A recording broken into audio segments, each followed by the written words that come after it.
Jacob, it is a huge political story, the biggest political story this election season. One nation, one poll. It is something that the Prime Minister is very keen on. He's talked about this in the past, including to interviews here to Network 18, that how we are perennially in election mode and how there is a need to have one nation, one poll. And to that extent, today the government has announced that they have formed a committee under former President Ram Nath Kovind. It will have other very, very prominent members, including a retired Chief Justice of the Supreme Court, a retired Chief Election Commissioner. There will be consultations, wide-ranging consultations with political parties and all stakeholders before they come to a conclusion on whether India is ready for one nation, one election. Now, the pros of it is very well known. India is perennially in election mode. There is a Lok Sabha election or some state assembly election. Therefore, that hampers development. There is the cost factor. The 2014 election, for example, was 10x more in terms of money spent compared to elections in the late 90s, in the late 80s and in the early 1990s. So clearly, there is a cost-benefit analysis as well. But the important thing is this, and this is what opposition parties, the India Alliance, which met in Mumbai today, have argued against, that in a federal structure, in a parliamentary democracy, it is anti-constitutional, antithetical, and anti-federalism to be having one nation, one poll. So which side will prevail, and will it happen before 2024?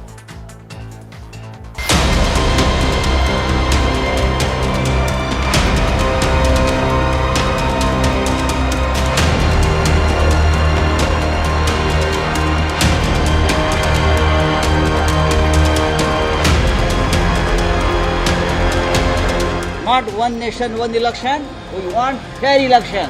जो आज देश में नहीं हो रहा है, और ये फेयर इलेक्शन जो हम मांग रहे हैं, ये टालने के लिए ये वन नेशन वन इलेक्शन का ये फंडा लेकर आए हैं। देखिए, भारतीय जनता पार्टी का देश के संविधान और लोकतंत्र में विश्वास नहीं। One nation one election Bharat के लोकतंत्र में संभव नहीं है। भारतीय जनता पार्टी का वन नेशन वन इलेक्शन में छुपा हुआ एजेंडा है। वो भारत के जितने भी क्षेत्रीय दल हैं उनको समाप्त कर देना चाहती है। ये उनका डर साफ दर्शाता है। जब पहले दो बैठक हुई विपक्षी एकता की, इंडिया अलायंस की, तो 200 रुपया एलपीजी कम हो गया। इस बार घबराहट इतनी बढ़ गई कि कॉन्स्टिट्यूशन अमेंडमेंट करने पर सोच आए हैं। देखिए, इससे वो आने वाले चुनाव में भाजपा नहीं जीत पाएगी। लगातार चुनाव के कारण रिफॉर्म का जो प्रोसेस होता है उसमें भी एक प्रेशर आता है और अलग अलग दल फिर अपने राज्यों में उन रिफॉर्म्स को रोक देते हैं ताकि इलेक्शन में उनको फ़ायदा मिल सके।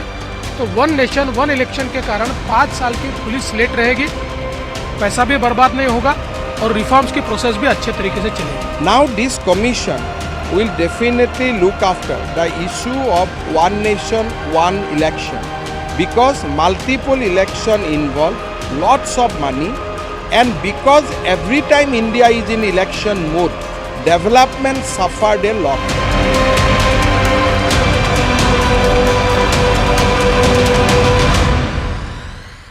All right, so is it a poll tactic or is it a reform whose time has come? Let's first bring you up to speed with what are the arguments for one nation, one poll, and what are the arguments against it. Those who want and are advocates of one nation, one poll are saying that this ensures a better voter turnout because there are fewer elections, more people are enthused to turn up for voting. Those against say this is a direct challenge to the federal structure. Those in favor say the poll expenses, remember, the 2014 election, for example, was in excess of 3,500 crores. That is almost 10x what it was in the late 1980s. It will also, those against are saying that it will spread confusion among voters because they have to vote both for the Lok Sabha and for their respective legislative assembly, both at the same time. Also, those in favor say it reduces burden on the administrative setup. Otherwise, you're in election mode every 6 months. The model code comes into effect. Whereas those against say it reduces accountability amongst netas. Those in favor say it's a better use of security forces because you don't have to keep deploying them for election duty every 6 months. Those against say that this will benefit the national parties and this will be a downside for the regional parties. So again, if you go back to those in favor, they say it ensures a certain continuity in policies, also continuity between centre and states. But those against say the poll calendar disruption can happen because of unforeseen events, a government losing a trust vote, a government being dismissed and president's rule being imposed. So all of these factors have to be taken into account before we have one nation, one poll. But let me also take you through the history of this whole idea of having one nation, one election. It's not a new idea. This has been tried in the past as well, all the way back to 1983 when the Election Commission at that time had first mooted this idea. So this is going back a good 40 years. In 1999, the Justice Jeevan Reddy Commission had gone into this. They had backed the idea from a principled standpoint. In 2003, when Mr. Vajpayee was Prime Minister, he took up this matter. He consulted with Sonia Gandhi. Initially, the Congress seemed open to the idea, but then they backtracked. The Congress party and Sonia Gandhi backtracked. And then that idea went back into cold storage. In 2010, when the UPA was in power, when Manmohan Singh was Prime Minister, L.K. Advani, the leader of the opposition at that time, he had broached this idea with Manmohan Singh as well as then Finance Minister Pranab Mukherjee. Again, it did not go too far. In 2014, when the Prime Minister, the current Prime Minister, Mr. Modi, got elected, he had mooted this idea again for one nation, one poll, saying that India can ill afford to be perennially in election mode. In 2017, the Niti Aayog was authorized by the government to prepare a working paper on the feasibility of having one nation, one poll. In 2019, the then Chief Election Commissioner Sunil Arora had said that it was an idea which was a very desirable goal. But he also said it was not meant for the 2019 election. It could happen sometime in the future. So are we ready as a nation for one nation, one poll? S.Y. Qureshi is former Chief Election Commissioner of India. He's now joining us live. Thank you very much, sir, for speaking with us. You have been in this hot seat. I'm sure this question of one nation, one poll has come up when you were in office as well. Tell us why this is feasible and tell us why this may not happen. Dhaka, there are lots of pros and cons of the proposal. Let me first count the benefits. The number one is that it is the most convenient thing for the Election Commission and for everyone because voter is the same, polling station is the same, election machinery is the same, and the security apparatus is the same. So therefore, in one polling station, you go there as a voter, instead of pressing one machine at a time, there are 3 machines for 3 tiers, and you press them all, and you are free for 5 years. Positive point. Secondly, because of repeated election, communalism, casteism, polarization, electoral corruption, they all increase. At least they will not be happening every 6 months, 1 year. That's another great thing. Yeah. Then at the same time, the reasons given, the cost. One estimate was that in the last election, 60,000 crore was the cost to the political party. Besides what it was the election commission for the conduct of elections, about 4,000 crore, which is actually it's quite small. Now, 60,000 crore, is that an undesirable expenditure? Many people think that this is a desirable thing.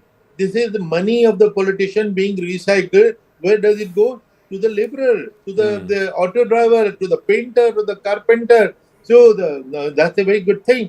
In fact, one MP, BJP MP, what's his name, from Odisha, he said that if you ask the people love frequent elections because that is the only power they have. At least that is they get importance. Otherwise, what happens is after winning the election, an MP or MLA disappears for 5 years, and the posters are pasted missing. Gumshuda ki talash. All this is happening because they never go back to the voters. Because of repeated elections, at least the accountability increases. They keep going back to the voters again and again. But sir, tell me, from a logistical point of view, and because you've been there and done that, simultaneous elections would mean having twice or even thrice the number of electoral voting machines. That is one part. Yes. Security forces. Do we have, twice or thrice the number of security forces to be deployed across the country for one poll simultaneously, whether it is Lok Sabha, Vidhan Sabha? and of course the third tier being panchayat and municipal elections. Do we have that kind of security to spare? So logistically, is it feasible? No, the availability of security is definitely an issue, but whether it is one election or three elections together, actually it doesn't make a difference because every polling station is secured. Once it is secured, if you go and press one machine or three machines, that's a matter of operational detail. Therefore, it doesn't really create any logistical problem. The one logistical problem which will happen is, and which you pointed out, that right now the electronic voting machines are recycled. From Lok Sabha, then we use them in state election. From a state election, we take them back to Lok Sabha. But if all elections are happening at the same time, we need 3 times the machine. Now, which will require some time to manufacture. Obviously, in the 2024 election, it is not possible. As Sunil Arora pointed out in 2019, it requires 2-3 years of preparation because it's not just the EVM, but the VVPAT. VVPAT actually has a tendency to get out of order more often because it is electromechanical. So logistically, that will surely be a problem. So I also want to get a word, sir, from you on the legislative and the constitutional hurdles to get there. One is you need a constitutional amendment, you need 2/3 majority both in Lok Sabha and in the Rajya Sabha, and also 50% of the legislatures have to vote for this. Do you believe that that is a tall ask or it's the need of the hour? Well, even if it is the need of the hour, it is a very tall order. And which is why, the Prime Minister from the very beginning has been saying that let there be a national debate. He has not thrust it down the throat of the nation. All these 8 years, he has only been talking about a national debate, which is happening, but which has not led to any conclusion. Okay. And now a committee has been constituted as the most high-powered as it can be. Let us see what it comes up with. And surely they will talk to all the stakeholders. And if a consensus is achieved, well and good. But if it doesn't, it should not be thrust on the nation. All right. Dr. S.Y. Qureshi, it's always a pleasure speaking with you, sir. Thank you so much for joining us at the top of Brass Tacks on this important day and this important news development. Let's now open this up to our political guests and our panelists. Sanju Verma is National Spokesperson of the BJP. Salman Soz, National Spokesperson of the Congress Party. Ghanshyam Tiwari, National Spokesperson of the Samajwadi Party. And Professor Sanjay Kumar is Director with Lokniti and CSDS. Sanju Verma, this is not a new idea. This has been prompted in the past as well when Mr. Vajpayee was Prime Minister, when Mr. Advani was the leader of the opposition in 2010. In fact, it goes all the way back to 1983 when the Election Commission went into this idea. So from Election Commission, Law Commission, all of the Parliamentary Standing Committee, all of these folks came to the conclusion that it's a great idea. It saves costs, all of that fine. But it's a legislative and constitutional hurdle that needs to be overcome, almost like a nightmare that needs to be overcome. So why is the Modi government floating this idea now in the fag end of your second term, and that too on the very day the India Alliance parties are meeting in Mumbai? Zaka, I will just say this, that Prime Minister Narendra Modi has repeatedly on various occasions from umpteen forums, he has reinforced and reiterated the need to have simultaneous elections because he stated in as many words that it eases the burden on the exchequer, it is easy on the federal structure, and it does away with the administrative nightmare of having a model code of conduct in place every 2 or 3 months down the line. And as far as the timing of this goes, you saying why on a day that the I.N. was meeting at the Grand Hyatt in Mumbai, my limited response to that is, sometimes it's better to just take things as they seem prima facie on the face of it, rather than trying to dig deep and find a story where there's none. The other very interesting point which you made, I think you gave us a very comprehensive introduction. Yes, you're right. Atal Bihari Vajpayee discussed it with Sonia Gandhi in 2003. L.K. Advani actually got the informal support of the then Finance Minister Pranab Mukherjee. But finally, one nation, one election never went beyond an idea. I think it's an idea whose time has come. For forget about the financial costs, which will come down dramatically, or the administrative hassles, which will reduce significantly. I just have this to say that, imagine every time there is an election, we are all aware, let's not try and fool ourselves, the bureaucracy, teachers in government schools, professors, various kinds of officers, junior level officers, everybody has to keep everything aside and ensure that there are free and fair elections. So the entire administrative machinery, comes to a standstill for a lot of government officers and for the bureaucracy. So why not have something which is synchronized? And I don't think it will happen in a rush, Zaka. So the opposition seems to be tying itself up in knots because two important things need to happen. I will take 20 seconds. Yeah, quickly, ma'am. There has to be an amendment to the Representation of Peoples Act 1951, assuming that the Modi government even does that. The other very important caveat is that there has to be a ratification on this entire issue by 50% of the state legislative assemblies. Correct. And unless 50% of the states ratify, one nation, one election cannot be implemented. So we are today in power in 15 states on a standalone basis or with our alliance partners. And you still have 10 or 12 states and union territories where the BJP is not in power. So the opposition should, cool its heels and not try and read too much between the lines. Why not start a process? Okay, so let me ask Salman Soz this, and I'm going to go across to that the nearer video wall. Salman, the Congress party and other opposition parties also keep saying this time and time again that electoral bonds, opaque financing, BJP corners all the money, and therefore they're able to defeat you in elections. So you should welcome one nation, one poll. Instead of spending every 6 months for every assembly election, Lok Sabha election, you just spend once in 5 years. That should suit you. Why are you then opposed to the idea of one nation, one poll? Zaka, I'm not here to play BJP's pitch. There are many more immediate issues that confront this country and the people of this country. Why don't we have a debate about one nation and one friend? There were serious allegations about Mr. Gautam Adani today in international media. Let's talk about one nation, one friend.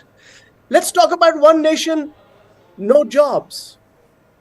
That is a far more... from the topic of the please do not interrupt. Do not interrupt. Ma'am, let him make his point. Ma'am, please, let him make his point. Let him make his point, please. Let's be fair. Let's be fair. Sanjuji, let him make his point. Let him make his point. And if he's digressing, I will rein him in. But at least, give him the opportunity to make his point. Yeah, Salman. Yeah. I get it. Yeah, Salman can do whatever he wants. But we will talk about the issues that matter to the people. And I'll address your question too. But I'm telling you, the people of this country are asking, why is the Prime Minister not holding a debate on one nation, maha-inflation? Why not? Why isn't he talking about that? He's talking about all this, and let me tell you why. And you actually alluded to this. You basically said, why on this day when the India Alliance was meeting in Mumbai? Isn't it obvious? These people are rattled. When the second meeting was held in Bengaluru, Mr. Modi and Mr. Amit Shah ran and said, we have 38. We're going to have a meeting of 38 parties, most of which we don't even know who are in these parties and what elections they've contested. We have 38 parties. That's what they try to divert the attention of the public. Let's leave aside the timing for a second. Please answer the question I asked you, Salman. In principle, you should welcome one nation, one poll because the burden, financial burden is far lesser on a party like yours. Yes. Let me... But Zaka, this is not from the 1980s. The first elections in India were simultaneous elections. Yes. Until 1967. We had simultaneous elections. Then what happened was that when government started falling and this whole process got it diverged, and now we have come to 2023 and we have a system in place. These kinds of issues can be debated. There are pros and cons, no doubt about it. But the reason the Prime Minister wants us to talk about this is because he doesn't want the people of the country to think about the issues. Please don't interrupt. You're so... Let him finish, ma'am. I've got two other guests also who have not spoken yet. So Salman, please conclude. Salman, please conclude in the next 20 seconds, please. Please, let's keep it railed. Let's keep it completely within the rails. Salman, please conclude in the next 20 seconds. I have to go to Ghanshyam Tiwari and to Look, Zaka, I'm not interrupting anybody. Nobody should interrupt me. It's as simple as that. Let's have a civilized debate about this. So I think there are lots of pros and cons. Yes, of course. And by the way, this is a very diverse country with a very complicated electorate and lots of layers of government. So this is not about Lok Sabha, and then it's not about just assembly. It's not about just urban local bodies. It's panchayats. It's not just one panchayat. You have sarpanches, you have panches. It's good. It's a very complicated. It requires a lot of study, and there should be. Why okay. Not? You know what? One second. So let me ask. So no. I agree with you. I agree with you on there should be a lot of study. No. So Salman. Let me ask Ghanshyam Tiwari this. You know, the fact is there have been a lot of studies. I go back all the way to Election Commission 1983. Ghanshyam Tiwari. Their conclusion was this is a desirable system. I go back to the Justice BP Jeevan Reddy Commission, 170th report, May 1999, and this is what he said, and I quote from that report: we must go back to the situation where elections to the Lok Sabha and all legislative assemblies are held at once. 2003, I outlined how Prime Minister Vajpayee had taken this issue up with Congress President Sonia Gandhi. She appeared initially receptive, but then the idea did not take off. Again in 2010, BJP opposition leader at that time, L.K. Advani, took up this matter with Prime Minister Manmohan Singh. Again, seemed receptive, but it went nowhere. Point is, all of these law commissions, election commission, parliamentary committees that have gone into this matter have come to the same conclusion that this is entirely desirable. So then why is the Samajwadi Party opposed to it? Good evening, Zaka, to you, my fellow co-panelists and the viewers. Let us not fall for the hook. It is only in July 27, you don't have to go back to 1983. July 27, this government told the Rajya Sabha, the Papa famous law minister, Mr. Meghwal, told the Rajya Sabha that the government will create an elaborate roadmap to discuss law commission report. So clearly this government has no clue whether they can do it, they cannot do it. There is not a single election commissioner who can go on record and say this can happen. This will not happen. We do not know the ABC of the parliamentary session, special session that has been called by this government that has an infamy of least number of sittings in a Lok Sabha, 17th Lok Sabha. It beats its own record. It beats its own record with respect to number of bills passed without debate, number of ordinances. So clearly from Prime Minister's appearance in Parliament for debate, which is low compared to any other Prime Minister, his participation in answering questions in Parliament, which is low compared to any other Prime Minister, or their belief in parliamentary democracy, they have zero belief in parliamentary democracy. Their record show.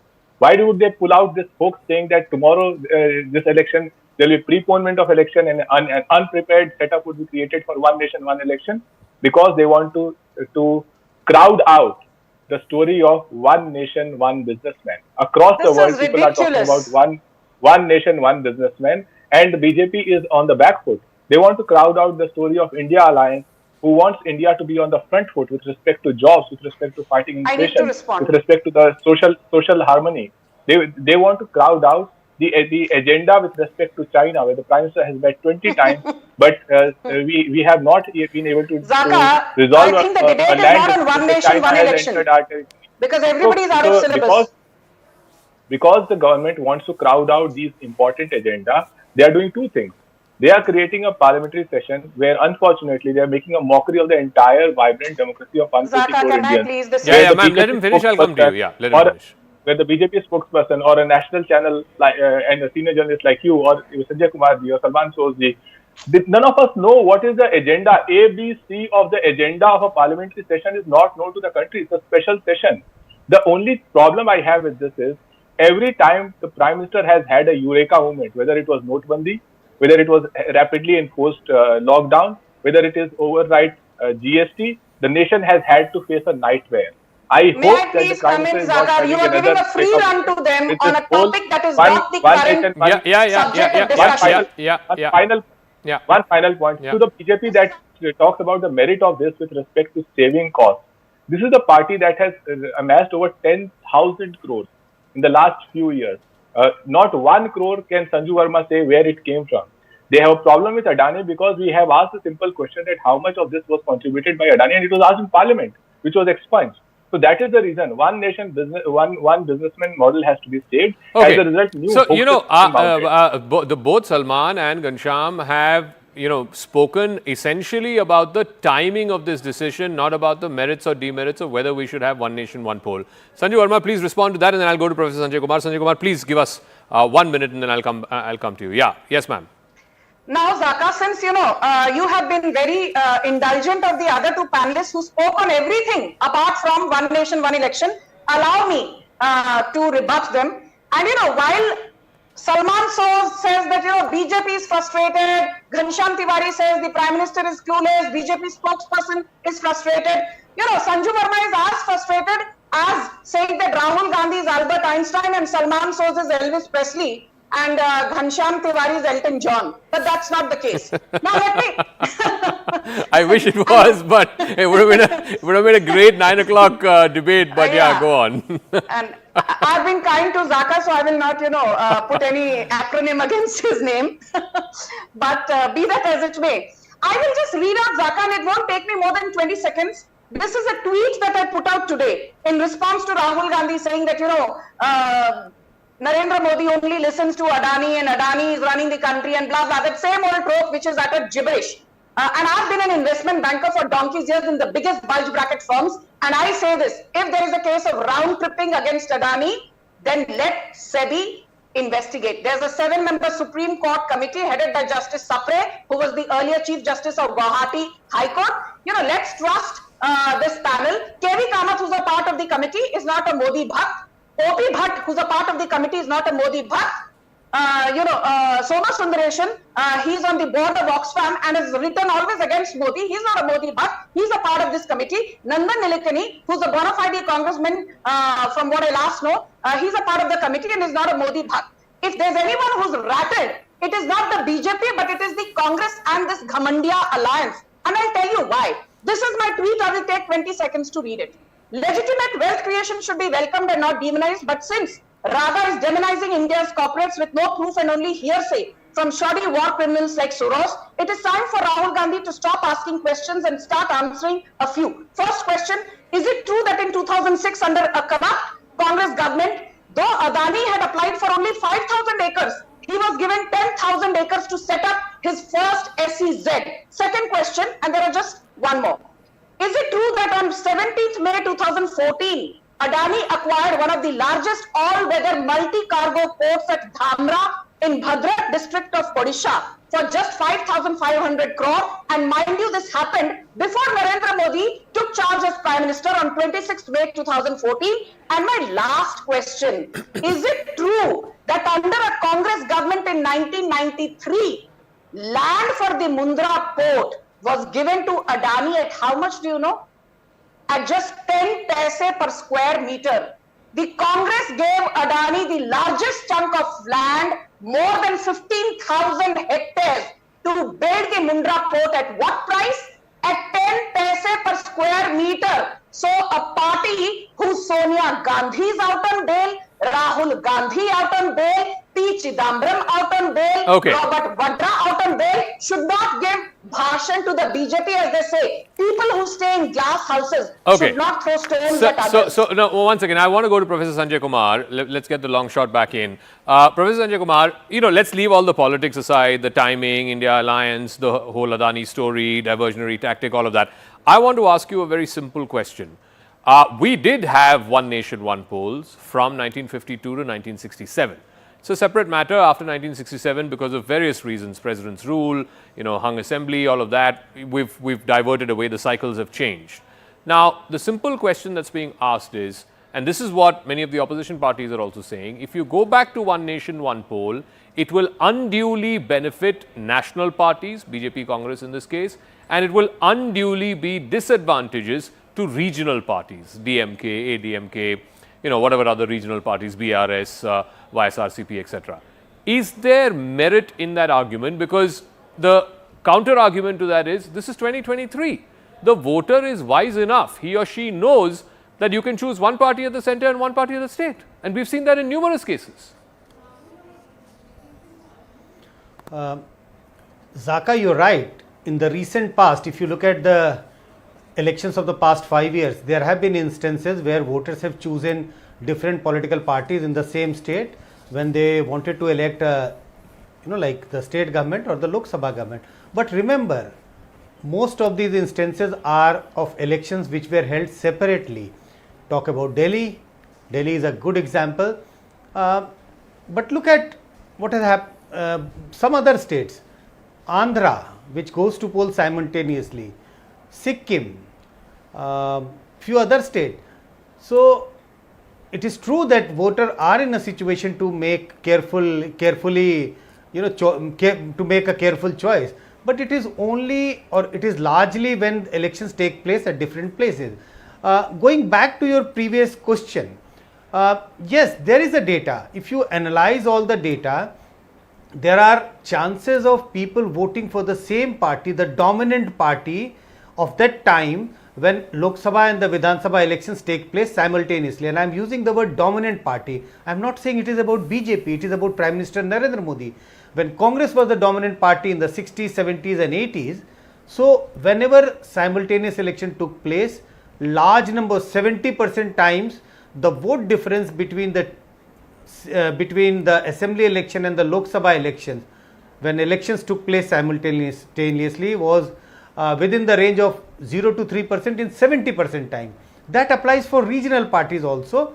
Yes, the caveat is the smaller regional parties will be in a disadvantageous position. If a regional party is a dominant party in the state, that party also is not at a disadvantageous position. But if you are talking about the smaller regional parties, I think there are chances of smaller regional parties getting marginalized, because if I look at the vote share estimate for a small regional party, when state went to polls along with the Lok Sabha election, the smaller regional parties were at a hugely disadvantageous position in the Lok Sabha election, though they managed to get some votes in the state assembly election. So in the state assembly election, choices are more diverse. People try and look at their voting preferences, which party they want to vote for more carefully. Smaller regional parties are still preferred, but if you club the state assembly election and the Lok Sabha election together, I think it is going to be hugely disadvantaged for smaller regional parties. Okay, so Salman Soz, I come back to the various committees that have gone into this, including the latest one of the Parliamentary Standing Committee, which was appointed in 2015. It was headed by EM Sudarshan Nachiyappan. He's not a BJP member of Parliament. He's from one of the regional parties in the opposition. And the conclusion that they came to, the Parliamentary Standing Committee, which had members of the BJP and the opposition, is that yes, it would reduce the massive expenditure that's currently incurred for holding separate elections, the policy paralysis that results from the imposition of model code of conduct during election time, the impact on delivery of essential services, the burden on crucial manpower that is deployed, that is security personnel who are deployed during election time. This is a Parliamentary Standing Committee headed by an opposition member of Parliament coming to this conclusion. Like I said, every commission that's gone, Election Commission in 83, the Law Commission, the Justice Jeevan Reddy Commission, they've all come to the same conclusion. So then what is the opposition? Please don't tell me about the timing or the India Alliance. We've heard that. Tell me on merit what your opposition is. I'll tell you on merits, but I just want to tell you one thing, Zaka, that if I interrupt somebody on your show, you should mute me. Please mute me if I interrupt anybody. But of course, if anybody else interrupts us, you should mute them, because otherwise there's no civility in the discussion. Now, on your specific question, and by the way, I was not aware that BJP spokespersons came on TV and told everybody about how they tweeted during the day. I think that's a waste of time. But as far as this particular issue is concerned, on July 27th, 2023, which is just literally a month back, you talked about all the different committees that have sat. Now, this is July 27th, the Minister for Law and Justice says in the Rajya Sabha that he's talking about simultaneous elections. And basically he said this matter is now, it has been referred to the Law Commission for further examination to work out practicable roadmap and framework for simultaneous elections to Lok Sabha and state assemblies. So, by the way, this is Lok Sabha and state assemblies. According to the minister, it has been referred to the Law Commission on the 27th of July. He said this in Parliament. Now, he does not talk about one nation, one poll. because he's not obviously talking about urban local bodies, panchayats. Those are separate altogether. So that is one.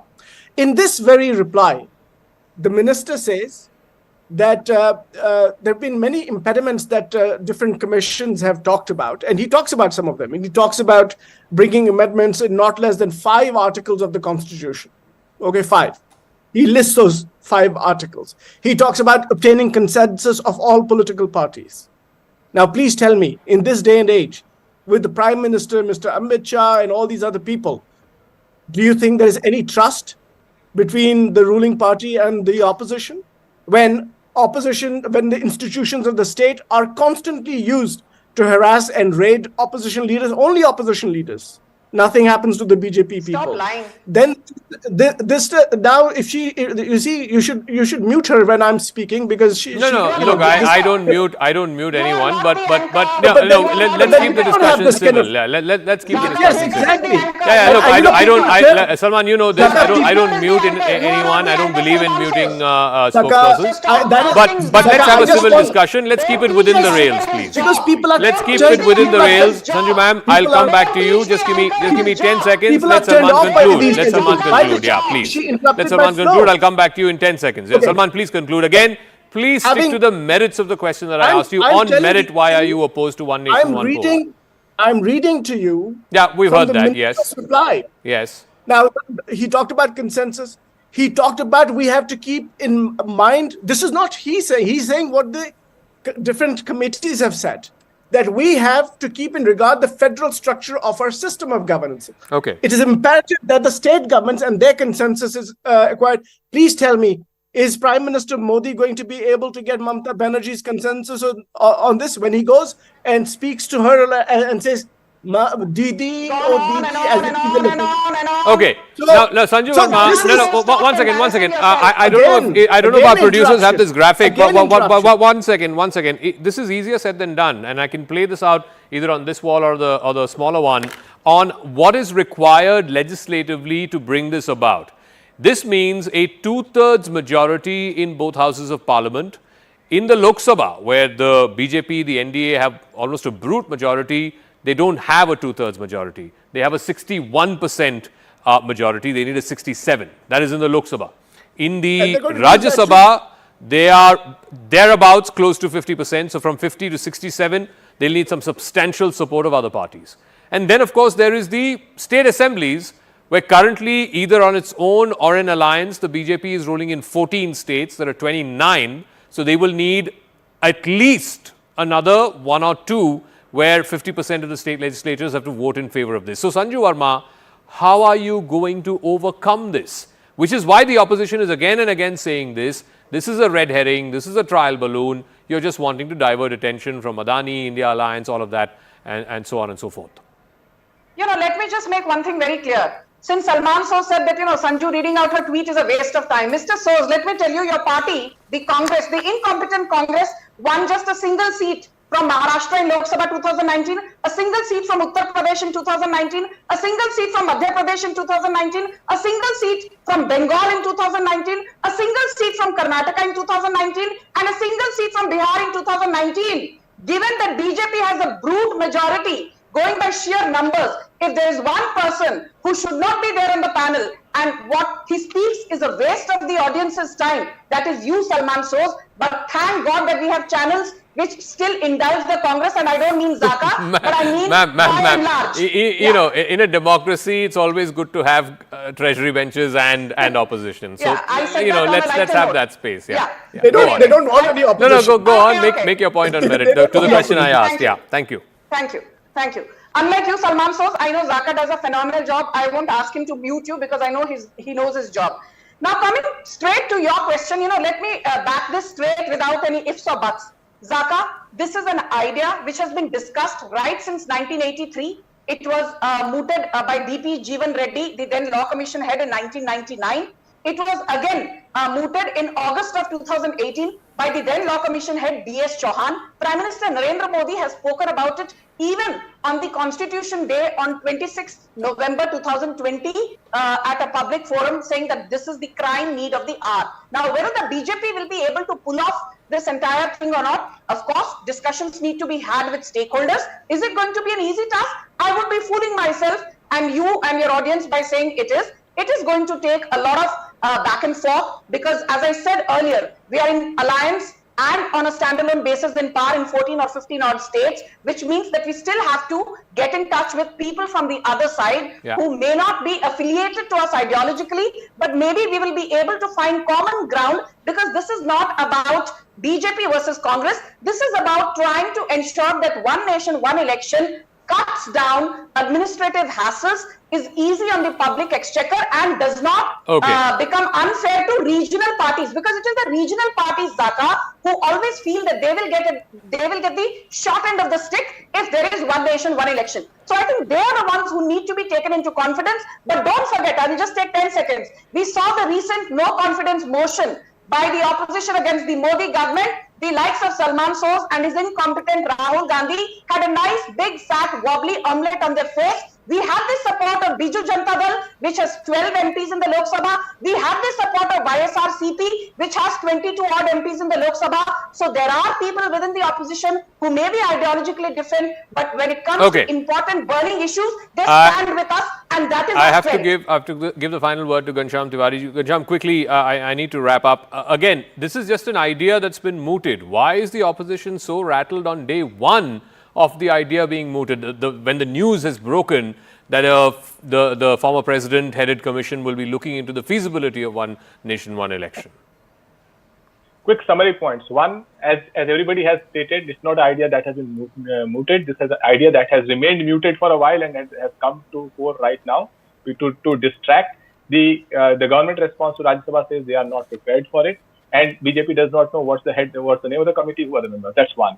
Second point, that what Sanjeev Verma elaborately explained, that how Mr. Adani was a crony capitalist under Congress, and after he flew around with the Prime Minister across the world in his plane and in other planes, he became a persuasive, wealth-creating, nation-loving capitalist, and also the second richest man, and donated a lot of money to BJP that has 10,000 crores. That is Sanjeev Verma's claim. The third point that I want to state is that the last time this government said they wanted to do something in favor of people was the Farm Bill, which later media has reported was co-authored by the nation-loving Adani Group and an NRI. So, for 700 farmers, more than 700 farmers had to sacrifice their lives. More than 700 farmers sacrificed their lives. And in the end, the Prime Minister had backtracked. So this is not a stage. This is not a stage. Final point is, this is not a stage for the nation to experiment with another idea, either a maverick idea by the Prime Minister that will give a nightmare to the nation, or an idea co-authored by some NRI, some Adani Group, or some other corporate that wants to benefit. Professor Sanjay Kumar, final word again. I have 30 seconds to wrap up. The political wisdom seems to be that the BJP realizes in the upcoming state elections, Madhya Pradesh, Rajasthan, Chhattisgarh, etc., it may not be in a strong position. Therefore, if it's clubbed with the Lok Sabha, and if Mr. Modi is on the ticket, it has a better chance of retaining those states. Do you buy that? No, absolutely. There's no doubt about that. Yeah, absolutely. If the state assembly elections are clubbed with the Lok Sabha elections, BJP will certainly gain, because Prime Minister Modi is a vote catcher for BJP, and when people will be intending to vote for BJP in the Lok Sabha election, there are chances of same voter voting for the BJP even in the assembly election, which may not have been the case if the two elections are held separately. So I do buy this argument that BJP is trying to club these together because BJP would stand to gain at this moment. Okay. All right, we'll leave it at that. Thank you very much for this fascinating conversation. Sanjeev Verma, Ghanshyam Tiwari, Salman Soz. We'll see how this plays out. And of course, Professor Kumar for joining us. I'm going to go to a piece of breaking news that's just coming in. It's important from an investigative point of view. These are the biggest ever raids undertaken by the Enforcement Directorate. This has happened in Rajasthan. It's a mega ED crackdown across 20 different locations, we're given to understand. 2.5 crore rupees has been seized in cash and 1 kilogram of gold bars. This is from the residences of a retired Rajasthan service officer and a serving tehsildar. They're both connected to the Jal Jeevan mission. Let me try and see if we can go across to Madhuparna, our reporter who is tracking the story and who has more details. Madhuparna, give us more details of what the ED has managed to recover, and more importantly, how is a Rajasthan service officer, a retired one at that, and a Tehsildar in possession of so much money and gold? This is absolutely the biggest ever raid in Rajasthan, and it is happening across 20 locations. ED actually has got teams of around 58 to 60 officers from Madhya Pradesh, Gujarat, Andhra Pradesh and Delhi, and they have also got teams from the state police, around 100 police personnel. They are also accompanying them in the raid. So basically, this is the FIR was launched on August 8th with the Anti-Corruption Bureau of Rajasthan government, and the allegations are related to procurement of raw materials, irregularities in contracts and tendering process, laying down of old pipes, and these are all about the Jal Jeevan mission project. This is a state and central project. And as of now, they have received around 1.5 crore in cash and 1 kg gold bars from the retired Rajasthan service officer who is being said as close to the senior officers of the department, the state government department. All right. And there is another serving Tehsildar who is now working with the Jaipur Development Authority. All right, Madhuparna, yes. we'll leave it at that. We are out of time, but this is the biggest haul by the Enforcement Directorate, and that too in Rajasthan. Raids across 20 different locations linked to the Jal Jeevan mission and corruption therein. That's the allegation from the Enforcement Directorate. Meanwhile, as we wrap up, the countdown for ISRO's next big mission, Aditya L1, is underway as it is set to take off at 11:50 a.m. Tomorrow. That is Saturday, the 2nd of September. The launch, as always, is going to be from the Sriharikota Space Center in Andhra Pradesh. The mission is set for an in-depth study of the sun. The spacecraft is designed for remote observations of the solar corona. Aditya L1 will travel for 4 months, almost 120 days, for the orbit around the L1 region, which is 1.5 million kilometers from the Earth. At a cost of $46 million, it will carry 7 payloads to observe the photosphere, also the chromosphere, and the outermost layers of the sun, and study solar winds. Here's a special report on another game changer that the Indian Space Research Organization is undertaking in space exploration.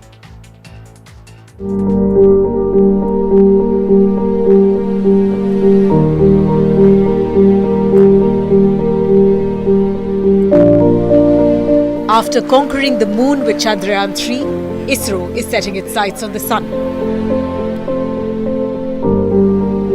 ISRO will launch the PSLV C-57 for the Aditya L1 mission on the 2nd of September at 11:50 a.m. from Sriharikota in Andhra Pradesh.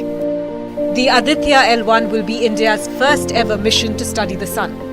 There are many more missions we should do. It's not limited to moon. We need to go to Mars, we need to go to Venus, we need to understand other planets, sometimes go out of our Earth solar system also to other exosolar planets.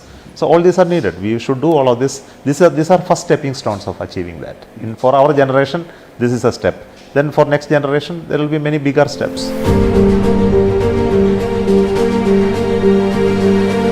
The name Aditya comes from the Hindi word for the sun. The spacecraft aims to study solar winds which can cause disturbance on Earth and are commonly seen as auroras. Recently, the European Space Agency had detected many small jets of charged particles expelled intermittently from the corona, which is the sun's outer atmosphere. This could help shed some light on the origins of solar wind. In the long run, data from this mission could help better understand the sun's impact on the Earth's climate patterns. And this in turn can have a profound impact on our planet's environment and technology.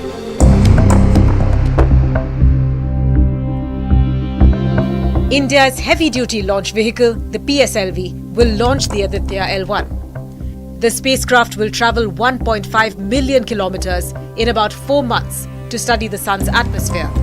Aditya L1 will go to something called a Lagrange point, which is where objects stay put because of balancing gravitational forces and thereby reduce fuel consumption for the aircraft. The spacecraft will be put in orbit around the L1 point, from where it will be able to observe the sun without any obstructions. No, actually that is a study project. I think they are going to study at a distance of 15 lakh kilometers. It is going closer to sun. And they are trying to understand the core, and it's a good project. See, in ISRO we have no dearth of knowledge or intelligence or anything.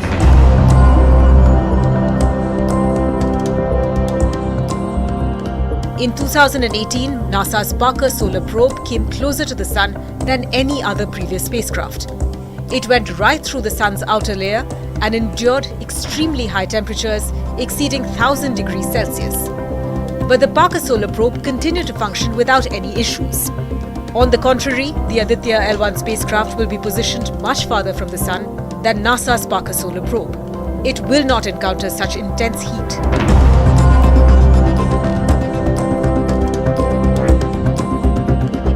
The Aditya L1 spacecraft will transport 7 instruments to study the sun's outer layers, such as the photosphere, chromosphere, and outermost regions.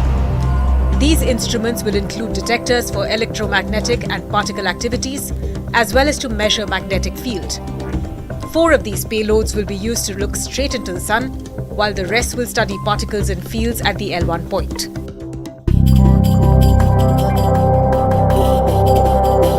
So why is studying the sun so critical? That's because solar weather and environment affect the weather of the entire solar system. Variations in this weather can change the orbits of satellites or shorten their lives. They can interfere with or damage electronics on board and even cause power blackouts and other disturbances back on Earth. So knowledge of solar events is key to understanding space weather. The sun's extreme heat and magnetic behavior can give us insight into our galaxy and far beyond.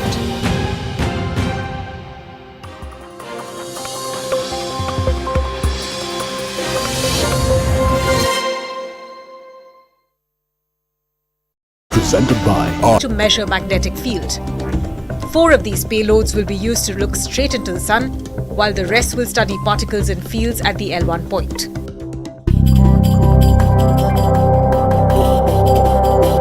So why is studying the sun so critical? That's because solar weather and environment affect the weather of the entire solar system. Variations in this weather can change the orbits of satellites or shorten their lives. They can interfere with or damage electronics on board and even cause power blackouts and other disturbances back on Earth. So knowledge of solar events is key to understanding space weather. The sun's extreme heat and magnetic behavior can give us insight into our galaxy and far beyond.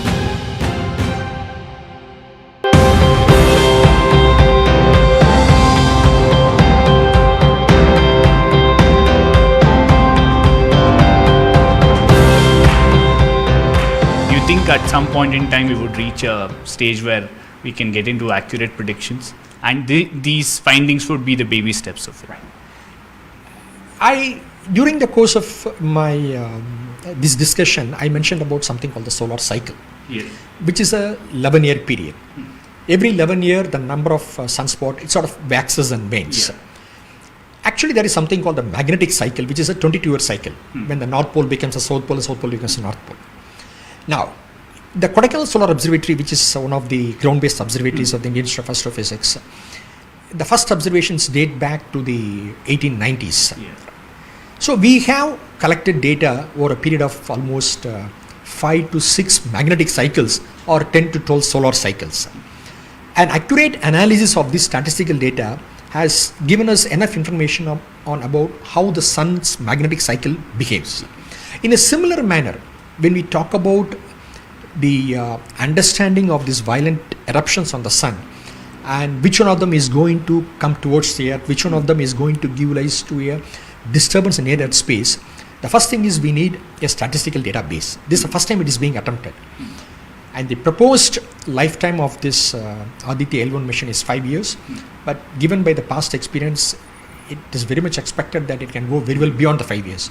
Hopefully, when you say 5 years, it is half a solar cycle. We should be able to have enough database to have, or statistically, we will be able to predict these events well in advance. And from there, first thing is we need to understand why these events are happening. What are the signatures on the solar atmosphere which one should look for to say confidently and ambiguously that such an event is going to erupt. Now the next thing is, when I talk about these solar eruptions, and also I mentioned that the underlying sunspots are the cause for these things. The sunspots can be anywhere on the surface of the sun. It can be near the limb of the sun, that's the edge of the photosphere, or it can be near the disk of the sun, center of the disk of the sun also. When a sunspot is at the limb of the sun, and because of the magnetic field changes, it gives rise to a CME, that CME is primarily in the sky plane. On the contrary, if there is a sunspot near the center of the sun's disk, if it decides to erupt because the magnetic field changes, what happens is that the eruption is going to travel straight along the sun-earth line.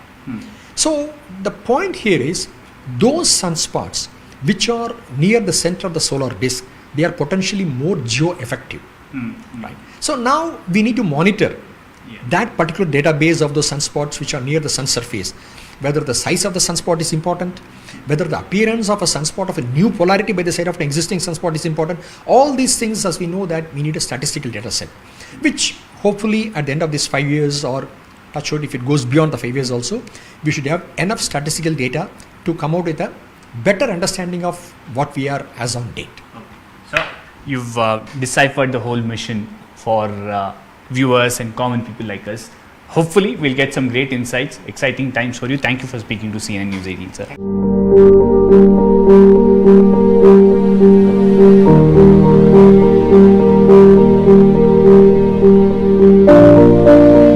After conquering the moon with Chandrayaan-3, ISRO is setting its sights on the sun. ISRO will launch the PSLV C-57 for the Aditya L1 mission on the 2nd of September at 11:50 am from Sriharikota in Andhra Pradesh. The Aditya L1 will be India's first ever mission to study the sun. There are many more missions we should do. It's not limited to moon. We need to go to Mars, we need to go to Venus, we need to understand other planets, sometimes go out of our Earth solar system also to other exosolar planets. So all these are needed. We should do all of this. These are first stepping stones of achieving that. For our generation, this is a step. Then for next generation, there will be many bigger steps.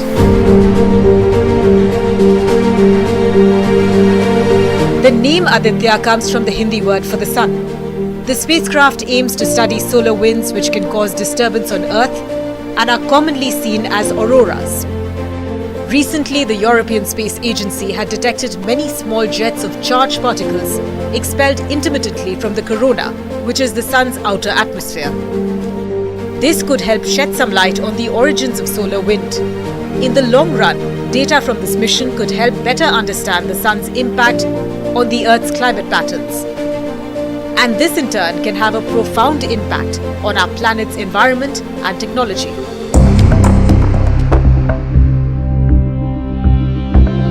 India's heavy-duty launch vehicle, the PSLV, will launch the Aditya L1. The spacecraft will travel 1.5 million kilometers in about 4 months to study the sun's atmosphere. Aditya L1 will go to something called a Lagrange point.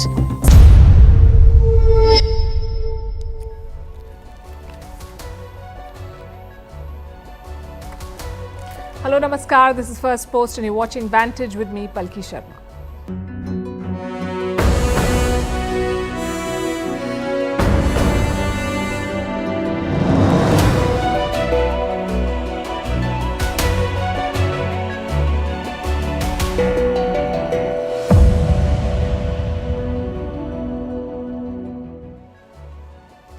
Tonight, we lead with Pakistan.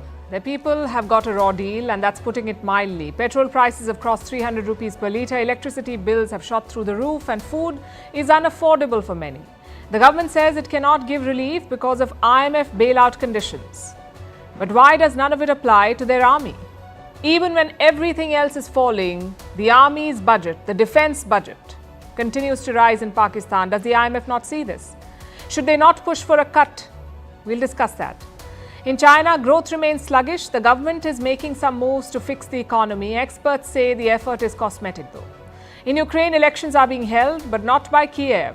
It's Russia that's holding these polls. We'll explain. Meanwhile,